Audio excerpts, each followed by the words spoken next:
Due to the global outbreak of the coronavirus, the Voice of America is taking every necessary precaution to safeguard its employees, so our broadcast will look a little different today and in the near future as we reduce our staffing at VOA headquarters here in Washington. We appreciate your staying with us on Straight Talk Africa.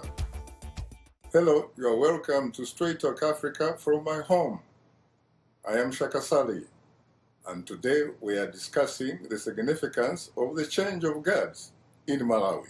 My guests are Janet Zeenat Karim, an educator and a former diplomat with the permanent mission of the Republic of Malawi to the United Nations, and from Blantyre, the commercial capital of Malawi, we are joined by reporter Lameck Masina. I have to say that Janet and Lameck, I am profoundly honored and exceedingly humbled to have the opportunity to host the two of you on this special edition of Straight Talk Africa. It's a great privilege and an honor to be here with again, Shaka, and just to express my great joy, overflowing joy at what has taken place in Malawi. Indeed, democracy is alive and well in my country, and I'm so happy with all the sectors of our country. Indeed. Thank you very much.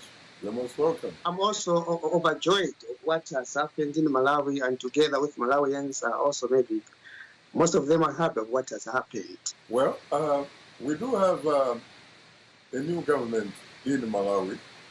What is the reaction or the mood on the ground, especially from you, Lameck, who joins us from Blantyre? What is the mood like? The mood is like that of happiness, and it seems most of the people were expecting change, and now the change has come because we understand this election has been done using the 50+1 voting, which means the majority has taken the lead. So the majority are happy and they expect a lot of change from this government. What about you, Janet? I know that you happen to be at a disadvantage because you are living in the Malawian diaspora. What about the Malawian diaspora from your vantage point? What is their reaction to the change of guards in Malawi? Let me just say, first of all, I'm grateful to social media and the access to information that we have in Malawi. We are able to see everything that is happening there as it is happening. Insofar as what is the reaction to the diaspora is, I can gauge it that they're quite happy with the change that has come. Because this is not only a change of players, but it is a change of the way things are going to be done. So I'm hopeful, as well as other diaspora members are hopeful, that we're going to be changing the way we think we are doing things. And in the voting of Dr. Lazarus Chakwera, by close to 60% of the voters that showed up in Malawi on the 23rd of June, Dr. Chakwera, President Chakwera, is a focused person. He is focused and he is direct and he's Greek. He doesn't give you, 3-4 hour speeches or speeches that just go round and round and round. He's come to talk to you and tell you about the cabinet he's going to form, or maybe the fertilizer subsidy that is pushed into Parliament right away on the second day of the new Minister of Finance. It shows to you that this is a person that is going to get things done. He is focused, and he is not going to go about it, maybe going turning left when he needs to turn right, or going straight when he needs to, make a roundabout turn. This is a focused man, and people are happy. The diaspora was very frustrated with the way things were going on. There was corruption, open corruption, and nothing was being done about it. So the diaspora, I can say that they are happy that we've got a government that is going to speak to corruption I see. and other things. Lameck, you talked about how people are very, very happy. Do you get the sense that in Dr. Lazarus Chakwera, we have a fundamental change of sorts here, or is it merely a change of guards, really? No, yeah, it's both a change of guards and also a change of system of government. Because, for example, Dr. Chakwera has just been in the office for a few days, and now the fruits have started to happen. For example, he has dissolved the parastatals, and also the fight against corruption is now still on. And he has just made, for example, he came after the DPP government made a budget, but he has changed that. He has cancelled that full-year budget, and he has made a 3-month provisional budget. And in that budget, what he has done is that he has started fulfilling some of the promises he made during the campaigns. For example, in the past, the wage cut was like the employees were being cut after receiving 45,000 kwacha. Now he has increased that to 100 kwacha, which means anyone who will be getting the 100,000 kwacha, not 100 kwacha, but the 100,000 kwacha will be will have his tax cut from there. I see. What about you, Janet? What are your expectations, really, when it comes to the new man in charge of your country? I have a lot of confidence in Dr. Chakwera, President Chakwera. As my colleague Laxon was saying, there has not only been a change in persons at State House, but there's also a change in the drama. And part of that change that we have seen is his nomination or appointments of cabinet ministers that are outside Parliament. And this means that if that minister does not, deliver the requirements that have been set in front of him by Dr. Chakwera, President Chakwera, then the president is free to change that minister.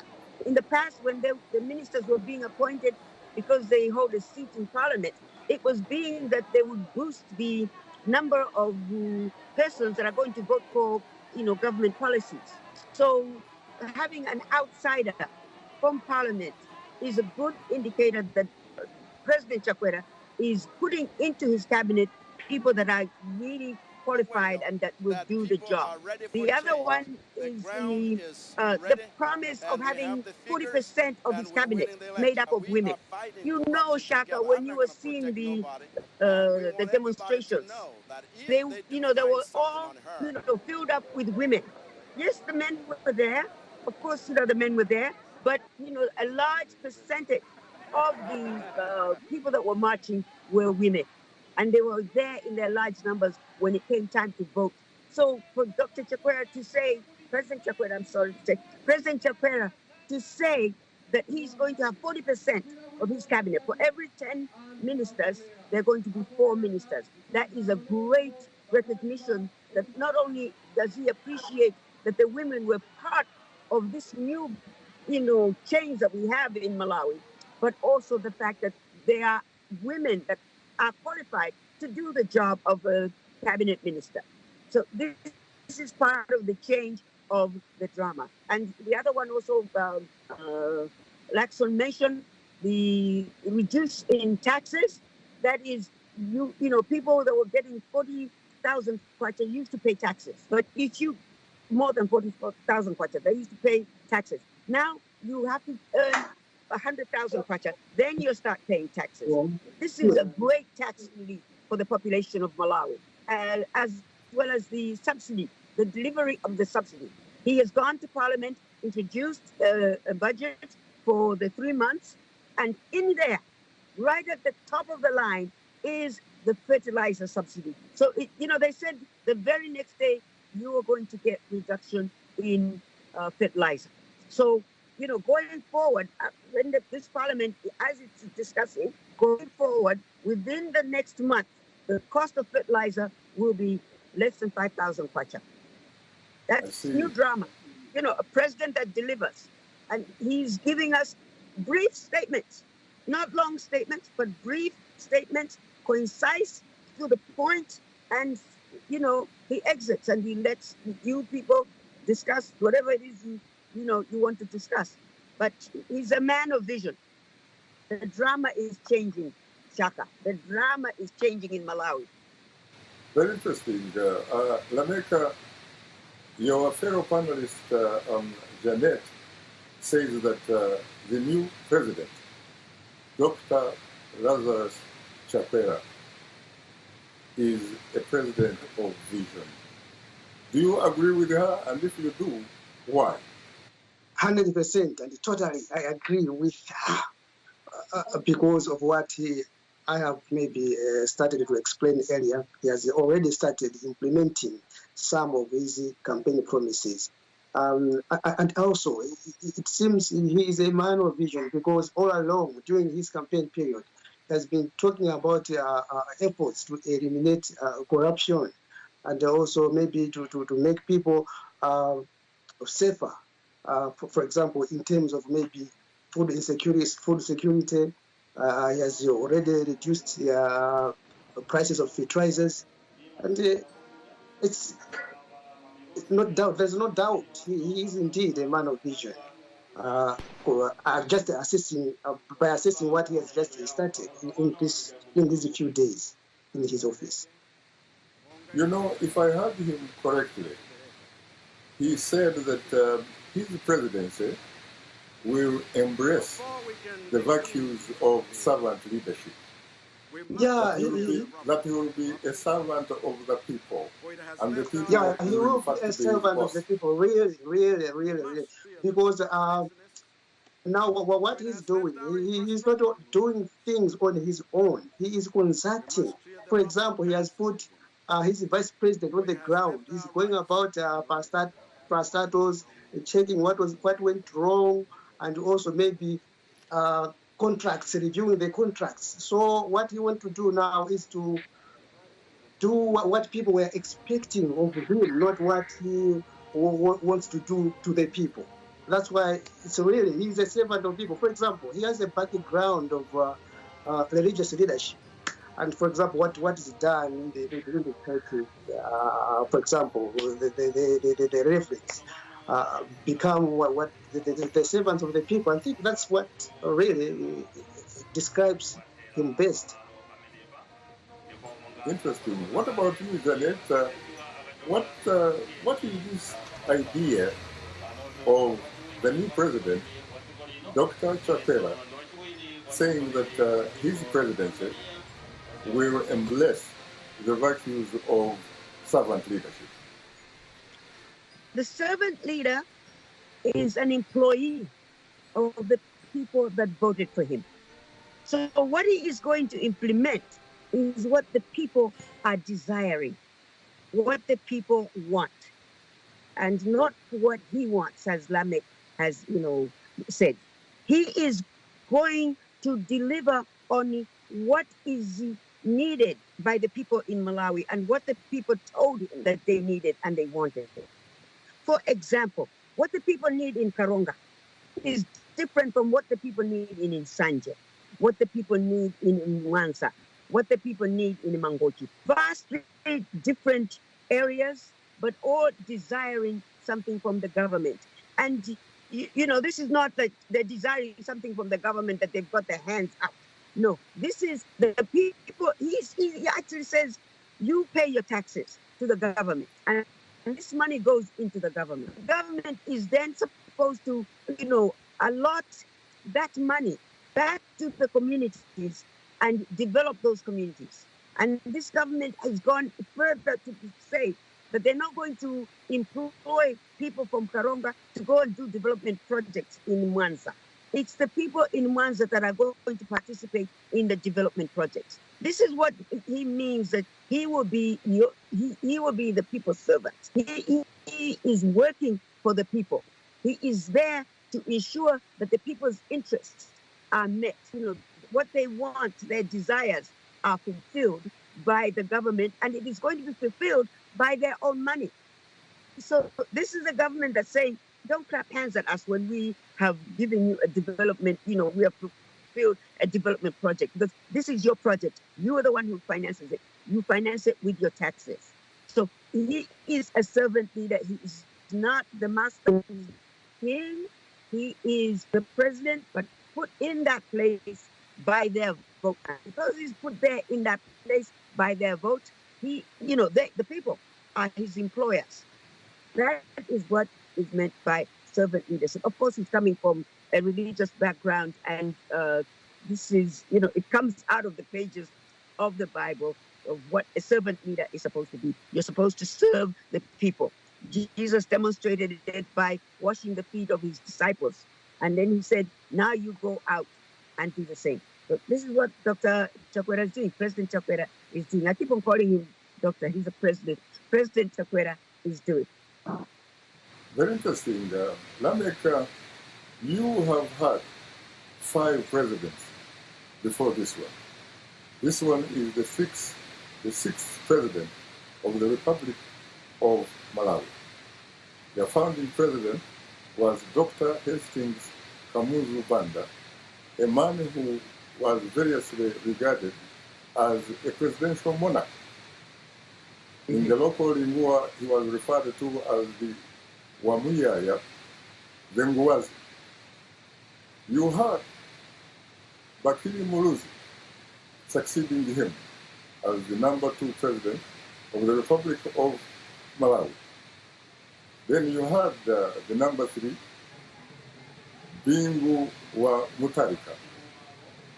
Then later you had the first female president not only of Malawi, but in fact you made history by having the first democratically elected female president, not only in Malawi, but in Africa. Except that, of course, in this particular case, it wasn't that she had to win an election. She simply succeeded Bingu wa Mutharika, who had gone 6 feet deep due to divine intervention. What makes you think? And then, of course, you had later Professor Arthur Peter Mutharika, the younger brother of President Bingu wa Mutharika. What makes you think, sincerely, that your 6th president, Dr. Lazarus Chakwera, is going to be a different type of president than the previous 5? So thank you. That's a nice question indeed. The issue is that Dr. Chakwera really is expected to be different from all others, because people are comparing from first president, second, third, fourth, and fifth. All what they have been seeing in the past are more like similar, maybe except that of President Dr. Banda, because that time we were in the one-party system. But things changed. It changed in 1994 when there was multi-party system where maybe there were a lot of freedoms. But what happened was different. We were supposed to be maybe happier. Security was supposed to be fine, and corruption was supposed to be zero or no corruption at all. But what happened was different. It was corruption and insecurity, and also even hunger. Because during the Dr. Banda's rule, we were meant to believe that we were food sufficient, and we were. But when things changed, nothing of the sort happened.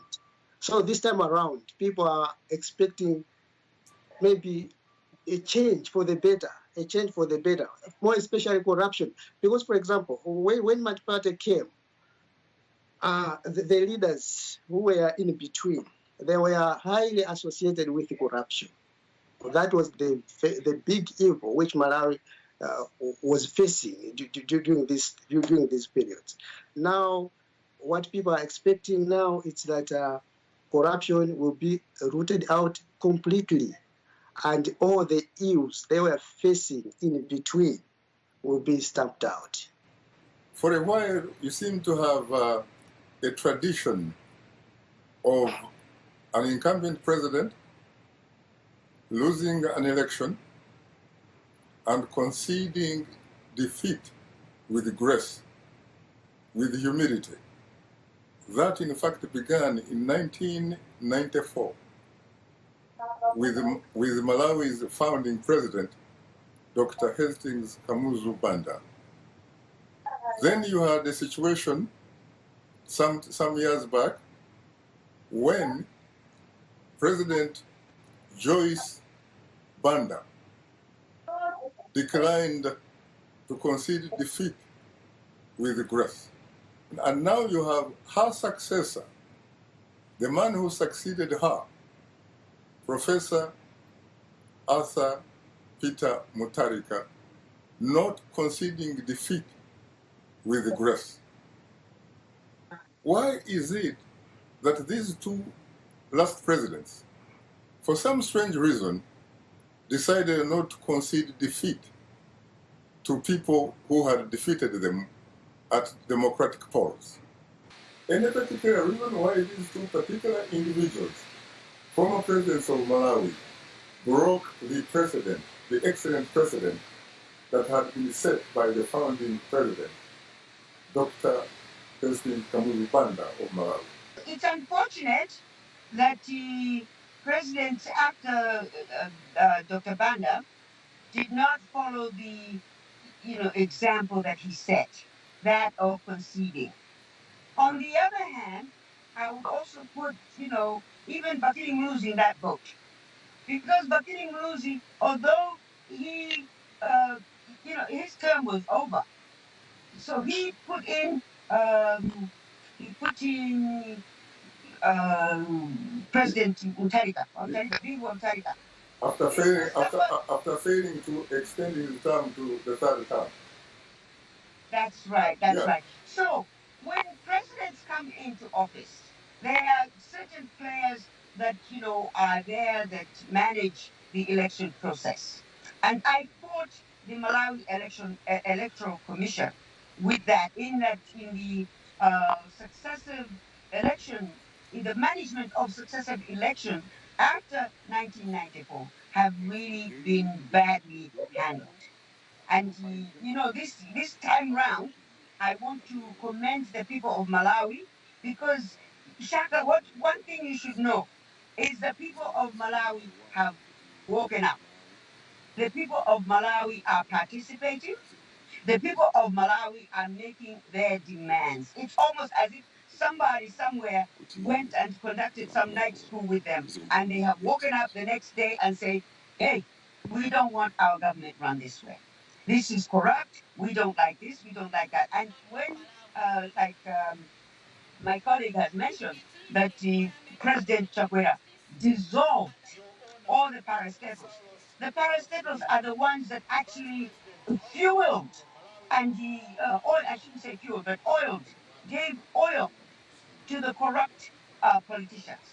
The politicians don't have access to the money. The ones that are controlling the monies of Malawi are parastatals, like the MRA. I see. Collects our taxes, the Malawi Revenue Authority. They collect our taxes. They collect millions and millions of Malawi kwacha. That money has been used by the political machinery. Unfortunately, Janet, time is not of this ally. Let me go to your colleague, Lameck. Lameck, what about you? Any particular reason why these two Garant Malawians, two former presidents, Joyce Banda and Professor Arthur Peter Mutharika, for some strange reason, have not continued with the Malawian tradition of conceding defeat with grace? Yeah, I think some of the reasons are what Janet has already claimed. But I can just add. Go ahead. Are you getting? Go ahead. For example, Joyce Banda, well, one of the reasons why she did not concede defeat is she suspected sort of rigging, but the problem last time around is that no one went to the to court as what has happened. Yes, she should have gone to court. That time around. Yes. Yeah. So as what has happened this time around, I think that was the reason why she did not concede. The writing was already on the wall, and everyone knew that the combination of Lazarus Chakwera and Saul's Chima, it was great, and it was undisputable that they would win easily. But the same issue is that you can't believe it. You can't believe it. And we don't know why you can't believe that you could lose the elections. Everybody knew it, that you were going to lose the polls. But up to now, you can't believe it. Very interesting. I think credit should also be given to our systems in the country. The Malawi Electoral Commission, with the new chairperson, Dr. Chifundo Kachale, was well managed and well controlled, and he put a roadmap into which, in which through that the votes, the results would be coming in from the districts. And we had the Malawi Defense Force, which also came in and provided security not only during the polling, but even during the vote counting, and then also the delivery of those votes to the district commissioners, and then to the National Tally Center. We had a judicial system that was independent, and that even the president tried to move out the Chief Justice because of the two landmark decisions. And Malawi is now really an example to the rest of Africa on how one can challenge something as atrocious as that which happened in May 2019, where the election was stolen from the people. And this is where I'm saying that the people woke up one day and came out and said, you can't do this to us. We go out and vote and you steal our votes. And when you listen to the songs that they're singing, that you stole our votes, and we went to the judges, and the judges have said, we're going to vote again. So the people are happy and they're expectant that they are going to participate in the running of Malawi. Time is not our best ally, so we go for a break, and when we come back, we shall continue with the discussion. So please, don't go away.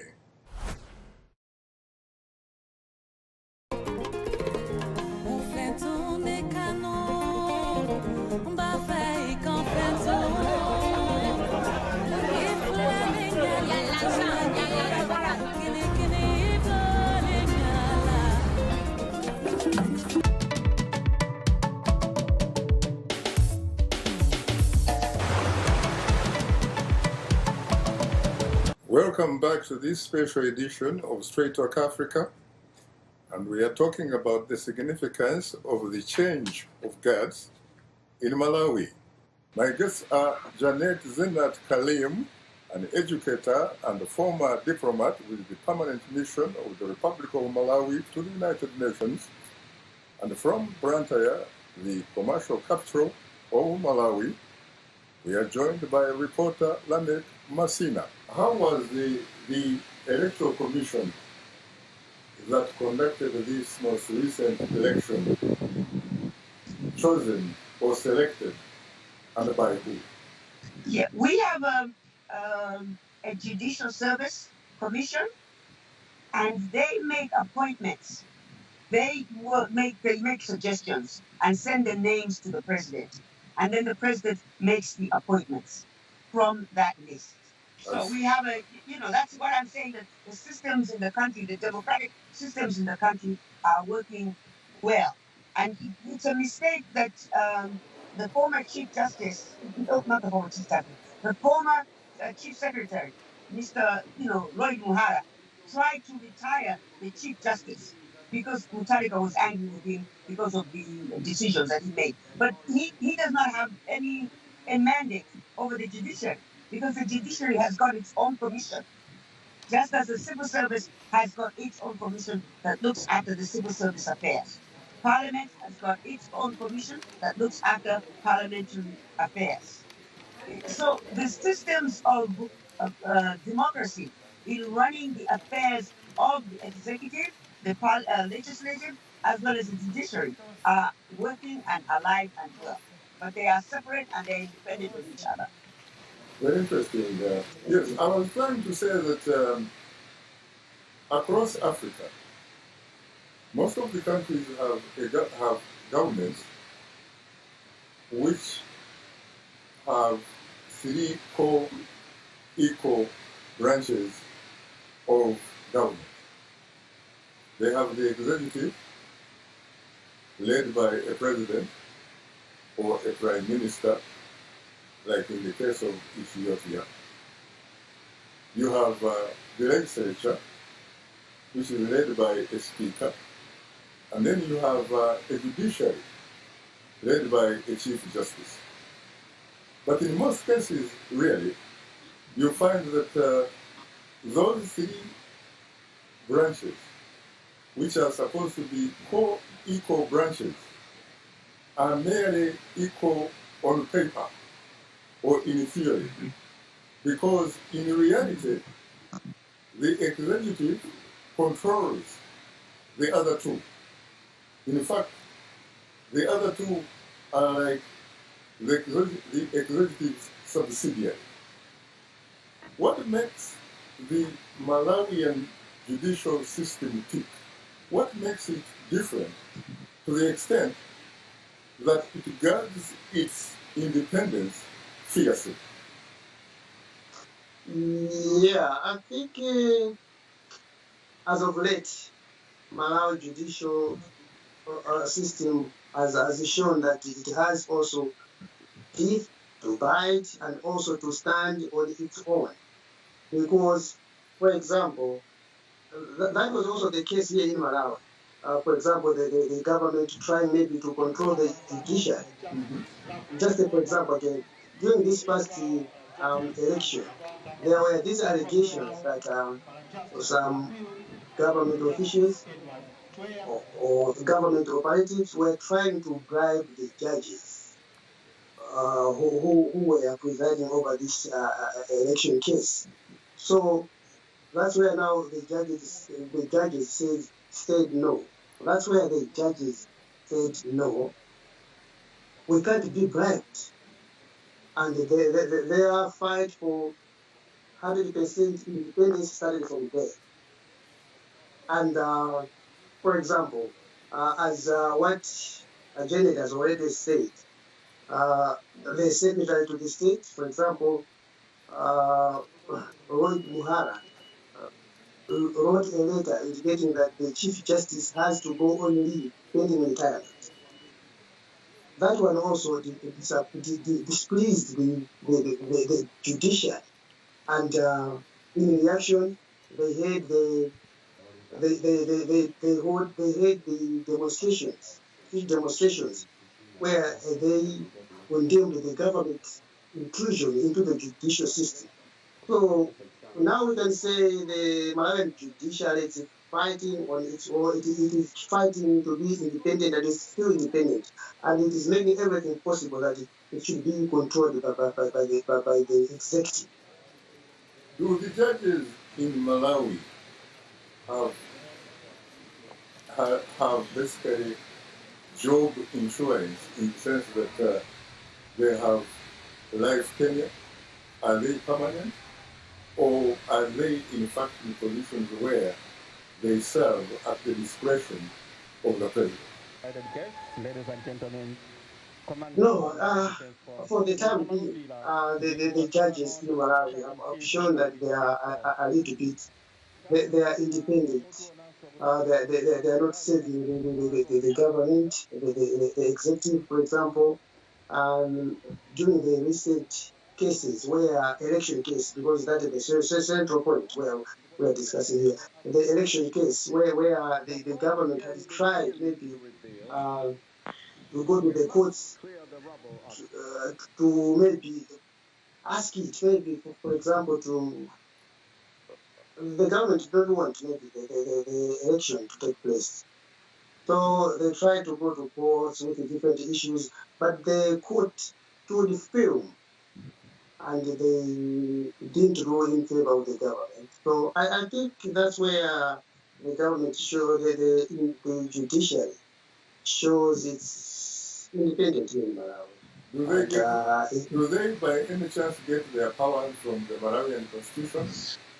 The judiciary is based on the constitution of the country, because in their argument they refer to the constitution. What about Let you, me just Janet? let me just chip in here to say that the Constitution determines how a justice can be removed. Once you become a justice, you're in there until you reach the age of retirement, which is 65. And you can only be removed if you're declared incompetent. That is when you can be removed. And you cannot even be forced to go on retirement, because you can stay on, but if you don't go on, let's say if you do not go on leave, you can forfeit your leave days, but no one can force you to go on leave. So if you accumulate leave days, the Constitution is absolutely silent on the fact that you can be forced to be, to go on leave. And what Muhula was trying to do was to force the Chief Justice to go on leave. And it was so clear, blatantly clear, that what he was doing because the president was upset with the, election cases, the way they had turned out. But you cannot remove a justice from his position, and a justice does not have to bow to the executive, to the president. He can rule in any way. You'd be surprised. I mean, 3-4 months later, a court judge may rule against, President Chakwera's, government, or something that is taken to court there. You may be surprised. I don't want to foretell, something, but the judicial system, the judges, they are independent of the executive. And this was a great testing ground for us. It was a melting point for Malawi, in that we tested that, taking a president to court, taking the Malawi Electoral Commission to court, and the judicial system, the judges making their decision, the Constitutional Court making its decision on February 3rd. And then on June 23rd, after the Supreme Court said you're going to vote again, then, Malawians went and voted. And it looks like, Mutarika accuses the judiciary of staging a coup d'etat. It wasn't a coup d'etat. It was actually the judicial system in Malawi exerting their right to, to the mandates that are dictated to them, that are given to them by the Constitution. That is the supreme, law of our country, the supreme law that guides us and that has been guiding us. And you can't go to the Constitution one day and ask it to defend you, and then the next day you go against it. And this is what, the Mutarika group was doing. You talk about how a judge in Malawi can only be removed from office if and when they are found incompetent. Who has the constitutional right to make that decision, that determination?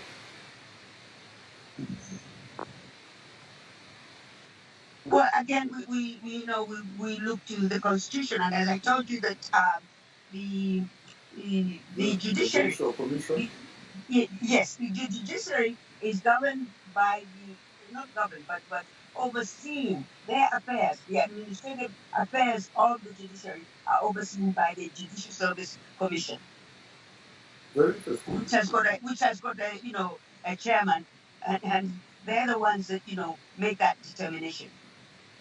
What do you think? And then it's taken to Parliament, and Parliament makes a decision and its recommendation and votes on it. And it has to be a vote of 2/3 of the members of Parliament, or the entire Parliament, not just 2/3 of the people that are in Parliament. It has to be 2/3 of all the members of Parliament.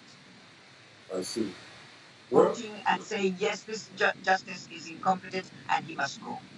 As you know, that is how beautiful and brilliant our constitution and our democracy is. Lameck, what do you think in a continent where some people would say there is a democracy deficit? What do you think that the democratically challenged countries in Africa can learn from the democratic experience of your country, Malawi? Yeah, what they can learn, I think, is how the fresh elections have been held. Because Malawi now has become the second country in Africa from Kenya to have the presidential run. But Malawi is the first to succeed, because we understand in Kenya it was as such, but they couldn't succeed. The government tried to trample upon the opposition by, for example, maintaining the same electoral commission. But the Malawi government has succeeded because they challenged the polls, and the opposition has won. And Malawi has become the first. And it sends a big message to African countries, but that it can be done to successfully dispute the results, and then winning them at the end of the day. Interesting. What about you, Janet? What do you think the rest of the democratically challenged African countries can learn from the democratic experience in your country? Yeah, it is for the institutions that are in the constitutions that run, that ensure that democracy exists, democracy flourishes. And those institutions have to be tested. And in Malawi, our democratic institutions, even the parliament was tested, the judiciary was tested, the security system in our country was tested, whereby at the beginning the police really did not care to provide security to all Malawians, and they were just bystanders. And then when the military, which are supposed to be protecting our borders, but the military came in to say we are going to boost the security of this election by providing soldiers at all the polling stations. That is the testing of democracy. So all the institutions of democracy in a country, have to stand up and actually read their constitution and see what their mandates are. And when they see what their mandates are, fulfill those mandates. When a dictator, comes up, in their midst, take the issue to court. Let the parliament discuss it. And let the military provide security for the citizens. Because if the citizens are being harassed and being killed by members of a governing political party, there is no security. The security of the country is, a suspect and is vulnerable. So these institutions that are in the constitution of every country, they must be tested, and they must, rise to their mettle and, protect the constitution to the letter by fulfilling their mandates that are in the constitution. Lameck, your country has been politically free from the former colonial powers Britain for, the last time I checked, 56 years. And out of those 56 years, the Malawian Congress Party ruled your country for 30 years under founding president Dr. Hastings Kamuzu Banda. Yes. 26 years later, you have the Malawian Congress Party coming back to power. How do you respond to some people who have said When it comes to politics, perhaps the vast majority of Malawi think that the future of the Malawian Republic is behind them. Is behind? Yes. No, that is thinking like a child. You know, the Malawi Congress Party under Dr. Chakwera, president who is the president now, President Chakwera, is a party that has evolved.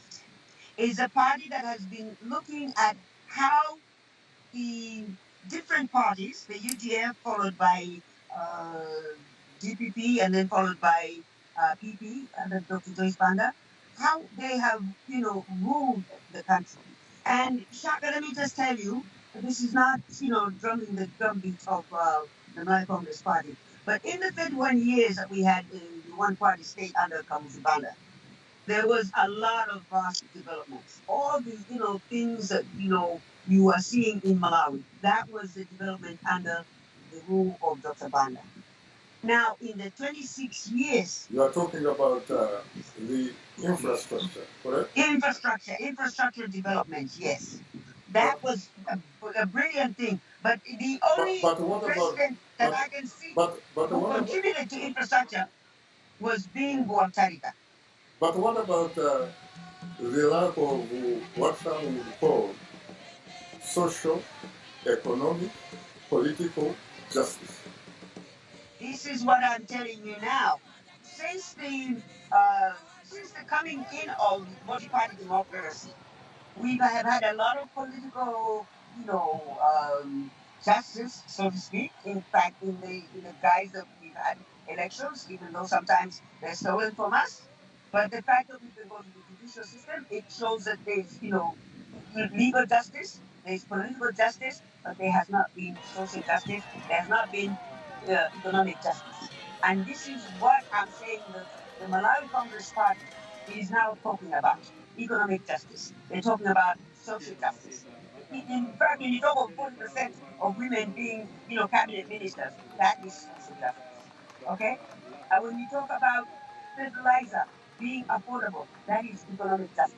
So the Malawi Congress Party has not just been sitting in the wings, waiting to get back into power.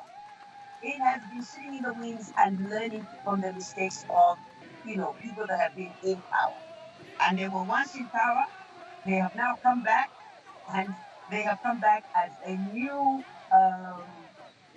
kid on the block, so to speak. They have learned, and they are running. They have landed running, and they are running towards, developing Malawi, delivering on social, economic, as well as political justice. Why don't we perhaps make some clarifications, because in reality, this is not the old type of Malawi Congress Party. Because we are talking about the Malawi Congress Party with other political parties and movements.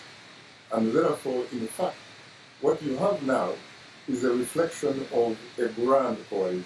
Isn't that correct? Yes, there are 9 political parties that are in the Tonse Alliance. And, when President talks about President Chakwera talks about consulting. He's consulting those people, the political parties, such as PP of Dr. Joyce Banda, Petra of Kamuzu Chiwambo, there's Mafunde of George Nesa, and and others, Ford and Enoch. So all those parties are consulting with the president. They have actually formed a quasi sort of advisory council. And this is how the government is going to be run in Malawi. But President Chakwera is the president, and he is from the Malawi Congress Party, and it's a party that has been 26 years in the wings, waiting and actually watching people falling all over themselves, making mistakes. Do they also control the National Assembly? Excuse me? Does the coalition also control the National Assembly? No. They don't. They have members in the National Assembly, like Ford, PP, United Transformation Party, DPP of course, and Malawi Congress Party. They've got members, their members who sit in the parliament. I see. Yes. And also, let me just chip in just what Janet has said. Yes. The Malawi Congress Party, which was maybe associated with sort of maybe bad governance, the first Malawi Congress Party. So it's different, it's totally different from the Jaguar Malawi Congress Party, because this is the party with the new blood, and they are focused. They want to maybe make a change to make people differentiate between the Malawi Congress Party of the past and the Malawi Congress Party of this time around. So this time around, what they are going to do is to make sure that they are implementing new strategies, which will make people differentiate with the Malawi Congress Party of one party system. Lameck, you have covered Malawian politics for many years. Could you please share with us what you consider some of the major lessons that you have learned over those years? Oh, well, it's one major lesson is that politicians should not be trusted. You can't trust them. They change. For example, during campaign period, they may promise something and act differently. They promise one thing and do another thing. So you can't trust the politicians completely. So even if we are saying that the Jaguar government will do something better, we are yet to see if he will really mean what he was saying during the campaign podium.